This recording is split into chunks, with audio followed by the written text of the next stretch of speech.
तुम्हारी शान घट जाती कि रुतबा घट गया होता।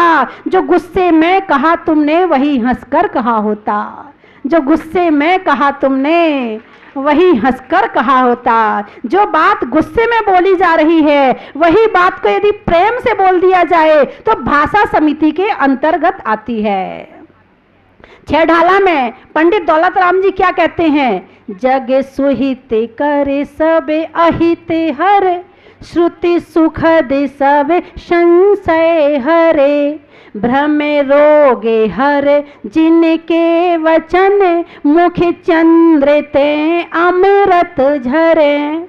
जग सुहित कर, जग को अच्छा करने वाली वाणी। ये नहीं कि सामने वाले को केवल मीठा मीठा सुनाना है, उसके प्रति मन में तो बुरी भावना है और मीठा बोलकर उससे मायाचारी कर रहे हैं। नहीं, जब तक सामने वाले का हित नहीं होगा तब तक भाषा समिति के अंतर्गत नहीं आएगा। जग सुहित कर सब अहित हर, अहित को हरने वाली। श्रुति सुखद सब संशय हरे, कानों को सुख देने वाली और संशय को हरने वाली वाणी। भ्रम रोग हर जिनके वचन, और भ्रम जो आपके मन में संशय है उसको हटा करके अच्छी बात आपके मन में डालने वाली। और मुख चंद्र ते अमृत झरे, मुख चंद्र ते, ए मुख को चंद्रमा कहा है। कितनी बड़ी उपमा दी है इसको। इस मुख को चंद्रमा कहा है। मुख चंद्र ते अमृत झरे, जैसे चंद्रमा से अमृत झरता है ऐसे आपके मुख से वाणी रूपी अमृत झरना चाहिए। और वो अमृत ऐसा सबको तृप्त कर दे। यदि वो अमृत का काम करेगा तो अमर बना देगा, और यदि नहीं होगा तो वो मार देगा। जैसे बहू आती है, बहू आती है तो पहली बार तो चंद्रमुखी बन के आती है। कैसी बन के आती है? चंद्रमुखी। हाँ, लाइए ना माँ जी, मैं कर दूं ना आपका काम। आप क्यों कर रही हैं? लाइए लाइए ना, मैं उठा के रख देती हूँ।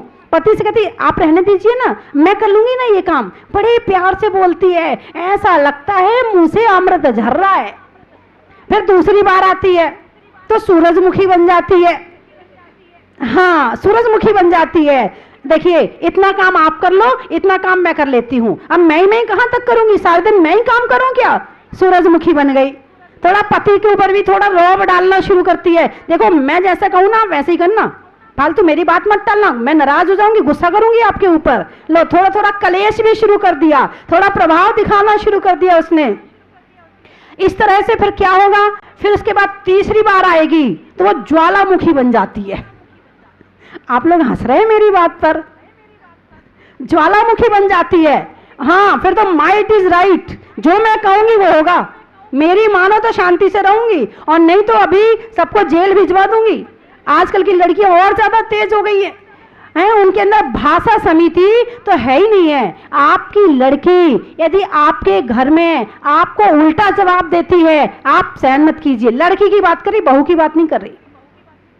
आप सहन मत कीजिए, उसे डांटिए, जिस तरह से बने अच्छे बोलने के संस्कार दीजिए, बड़ों की विनय करने के संस्कार दीजिए। आज आप चुप रह जाएंगी, आज आप नहीं बोलेंगी, कल दूसरे घर में जाकर वही करेंगी, तो फिर आप भी टेंशन करोगी, वो भी टेंशन करेगी, और उसके परिवार वाले भी टेंशन करेंगे। दो परिवार दुखी रहेंगे, दो परिवार से दो मोहल्ले दुखी रहेंगे, दो मोहल्ले के जितने रिश्तेदार हैं वो दुखी रहेंगे, केवल एक वाणी की वजह से। इसलिए आपकी लड़की यदि गलत बोलती है उसे अच्छा सिखाइए, डांटने में पीछे मत रहिए। बुरा मानती है, मान जाएगी, थोड़ी देर को बुरा मान जाएगी, कहां जाएगी? रहना तो घर में ही है ना। लेकिन इतना नहीं कि वो कुछ उल्टा सीधा कर ले। हाँ, नहीं तो बच्चों में आजकल सहनशीलता भी नहीं है। 1 मिनट में तो फांसी लगाने तैयार खड़े रहते हैं। धैर्य नहीं है, सहनशीलता नहीं है, उसे सहनशीलता सिखाइए। बेटे ऐसे नहीं, ये बात कही तो कोई बात नहीं, कह दिया तो कोई बात नहीं है, डांट दिया तेरे भाई ने या तेरे पिताजी ने तो कोई बात नहीं है, उसे सहनशीलता सिखाइए। यदि सहनशीलता नहीं होगी तो ना वो आपके घर में सुखी रहेगी, और जिस घर में जाएगी वहां भी दुखी ही करेगी, वो किसी को सुख देने वाली नहीं है। इसीलिए घर में बच्चों को अच्छी वाणी सिखाइए। जब आपके बच्चे आपके हैं और जब कहीं जाएंगे अच्छे से बात करेंगे तो नाम किसका होगा? अरे किसका बच्चा है, देखो कितने प्यार से बोल रहा है। अरे बेटे तेरे मम्मी पापा का नाम तो बता, किसका नाम हुआ बताइए? आपका नाम हुआ। और वही बच्चा यदि कहीं जाके लड़ेगा भिड़ेगा तो कहिए कैसे माँ बाप है, इतना भी नहीं सिखाया है कि बोला कैसे जाता, सामने वाले से बात कैसे करी जाती। नाम किसका बदनाम हुआ? आपका नाम बदनाम हुआ। तो आप बच्चों की चिंता बाद में कीजिए, पहले अपने नाम की चिंता कीजिए, कहीं मेरा नाम खराब ना हो जाए। और लड़की को कहते हैं दो दहरी का दीपक है, दो दहरी का दीपक, दो कुल का दीपक है, दो घर में उजाला करती है। इस घर में रहेगी तो भी उजाला करती है, और जब अगले घर जाएगी तो वहां भी उजाला करती है। कहीं ये वाणी उसके जीवन में अंधकार ना कर दे, कहीं ये वाणी जिस घर में जा रही है वहां अंधकार ना कर दे, और जहां आपका घर है आपके घर में अंधकार ना कर दे, आपका नाम बदनाम ना कर दे। तो इसीलिए अपने बच्चों को अच्छी वाणी बोलना सिखाएं। एक बार दो बच्चे बात कर रहे थे, मेरे कमरे के सामने कर रहे थे, बड़े लड़ के कर रहे थे। तो मुझे लगा ये बच्चे लड़ रहे हैं, तो मैंने उनको बुलाया, मैंने कहा बेटे लड़ते नहीं है, आप इतने अच्छे बच्चे हैं, इतने अच्छे घर में जन्म लिया है और ऐसे लड़ते नहीं है, आप लोग लड़े नहीं। बोले नहीं माता जी हम लड़ थोड़ी रहे हैं, हम तो बात कर रहे हैं। मैंने कहा ओहो हो, ये बच्चे अभी ये काम कर रहे हैं तो बड़े होके क्या करेंगे? नहीं, अभी से विनय की वाणी सिखाएं, अभी से अच्छी मीठी वाणी सिखाएं, सामने वाले का सम्मान करना सिखाएं, सामने वाले के प्रति अच्छी भावनाएं रखना सिखाएं। आप उसके शरीर को तो संस्कार दे देते हो मगर मन के संस्कार नहीं दे पाते हो। उसके मन को भी संस्कारित करें कि किस समय दुखी होना है, किस समय सुखी होना है, किस समय क्या करना है। आजकल वो छोटे छोटे बच्चे आते, इतने छोटे छोटे बच्चे उसके मम्मी पापा से संभलते नहीं है।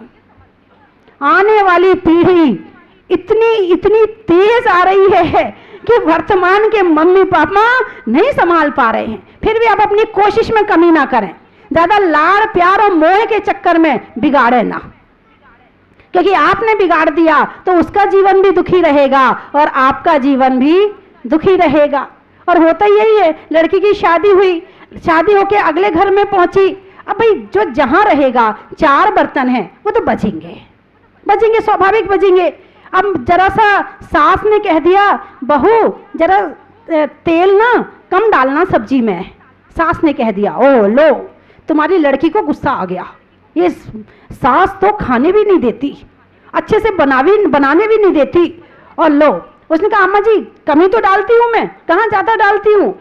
अब ऐसा जवाब उसे देना चाहिए था क्या? नहीं देना चाहिए था। उसे कहना चाहिए था अच्छा अम्मा जी ऐसे ही कम डाल के कमी बनाऊंगी मैं, कोई बात नहीं है।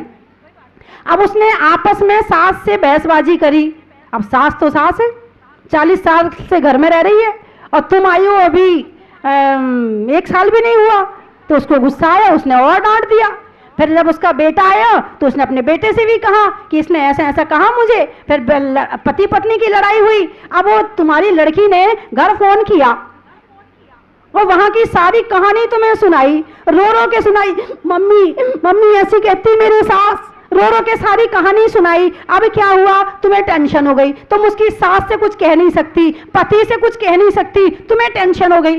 तुमने अपनी पड़ोसन से कहा, अपनी देवरानी से कहा, जेठानी से कहा, उड़ते उड़ते बात उसकी सास तक पहुंच गई कि ये बहू ऐसे ऐसा फोन अपने मायके में करती है।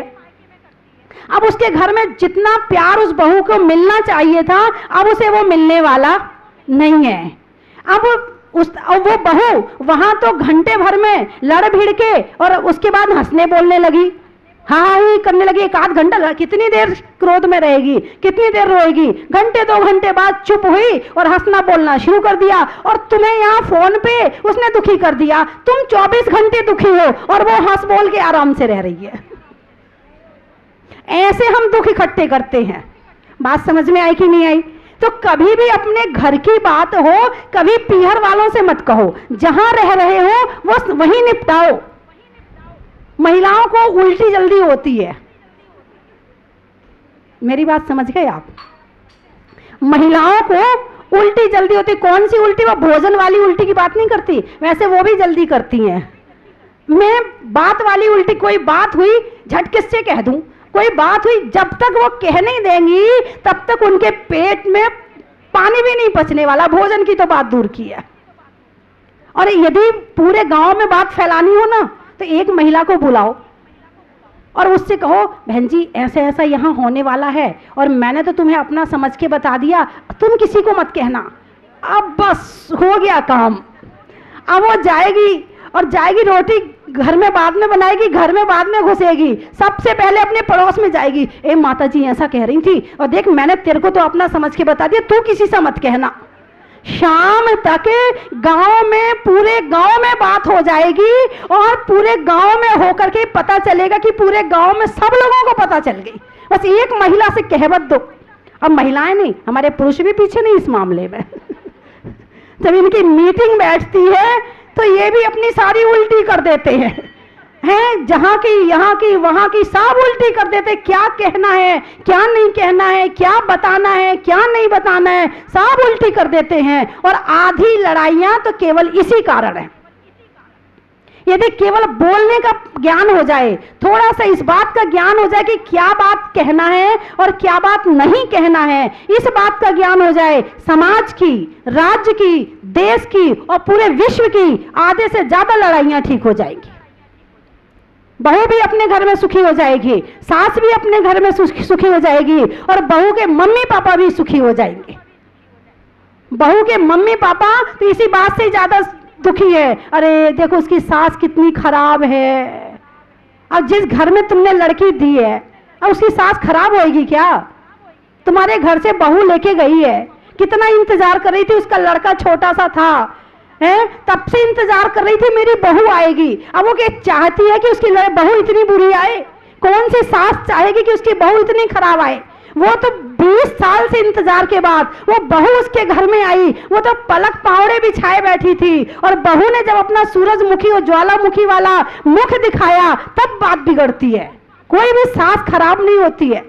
और वही बात जो उस सास ने अपनी लड़की से कहा था कि तेल जरा कम डालना, यही बात जब घर में उसकी मम्मी उससे कहती है तब वो कहीं फोन करती है क्या?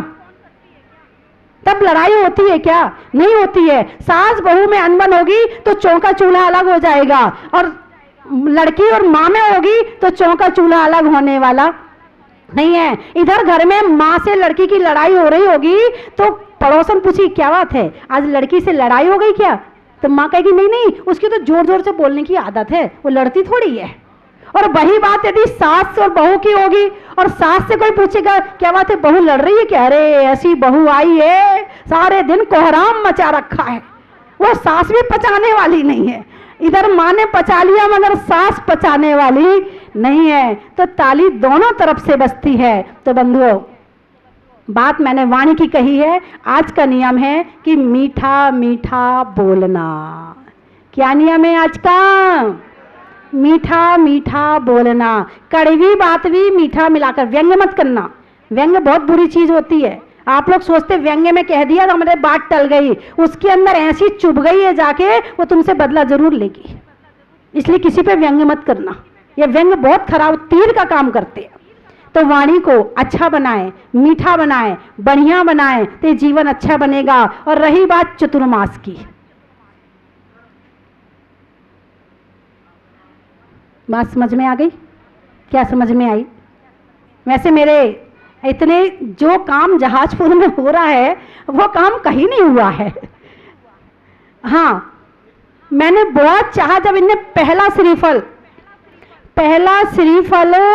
26 मार्च को चढ़ाया था चतुर्मास का 2013 में, तो मैंने कहा जहाजपुर में और चतुर्मास नहीं, अभी मेरे पास, अभी तो बहुत आगे है, अभी तो बहुत टाइम है चतुर्मास का, अभी कुछ नहीं सोच रही मैं।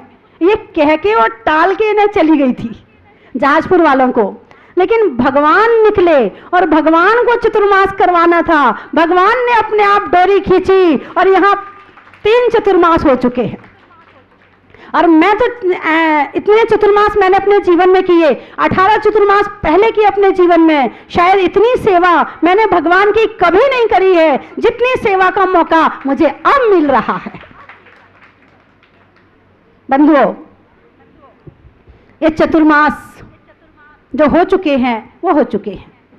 लेकिन ये चतुर्मास देने का अधिकार मुझे नहीं है, आचार्य ज्ञान सागर जी के पास जाना पड़ेगा। तो जिन जिन ने श्रीफल चढ़ाया है तैयारी कर लें, और तैयारी करके आप लोग जो हैं चतुर्मास के लिए वहाँ पहुँचें। आज्ञा वहाँ से आएगी और यहाँ चतुर्मास तब हो पाएगा। बोलो ना कुछ, कौन कौन जाएगा? सब जाएंगे, बहुत बढ़िया। जाजपुर वालों ने हाथ उठाया, बाहर वाले तो अभी चुप बैठे हैं। हाँ, ग्वालियर वाले बैठे हुए हैं, वो कहेंगे हम वहीं के वहीं हो आएंगे, ये बढ़िया बात है। तो चतुर्मास का समय नज़दीक आ भी रहा है। भगवान के चरणों में इतने दिन से भगवान ने बिठा रखा है मुझे, हैं? कहते ना कि महान लोगों में ना चाहो द्वार पे बिठा लो, और हे भगवान मुझे अपना बना लो। भगवान यदि अपना बना लें तो सारी जिंदगी सफल हो जाएगी। ऐसे अतिशयकारी भगवान, पता नहीं जितने साधु आते हैं यहाँ पर सभी एक बात कहते हैं, बोले माता जी आपका तो जीवन धन्य हो गया, भगवान ने आपको बुलाया, आपसे सेवा ले रहे हैं। बड़ा अच्छा लगता है जब कोई महाराज जी माता जी इस तरह कहते हैं। और सभी श्रावक भी, जो बुद्धि श्रावक है, जो सुधी श्रावक है, जो इस बात को महसूस करते हैं कि काम कैसे होता है, काम कब होता है और कैसे हो रहा है, जो इस बात को समझने की योग्यता रखते हैं, वो तो एक ही बात कह के जाते, बोले माता जी जब तक भगवान मंदिर में ना विराजमान हो जाएं तब तक आप यहाँ से जाना मत, तब तक आप जाना मत, क्योंकि आप चली जाओगी। बहुत क्षेत्रों के काम देखे हैं, साधु जाता है और काम ढीला पड़ जाता है। आप कम से कम इतना जरूर करना कि जब तक भगवान मंदिर में ना पहुंच जाए तब तक आप कहीं मत जाना। और मुझे लगता है मैंने तो कई बार प्रयास किया बिहार करने का, भीलवाड़ा जाने का, लेकिन आज तक भीलवाड़ा नहीं पहुंच पाई।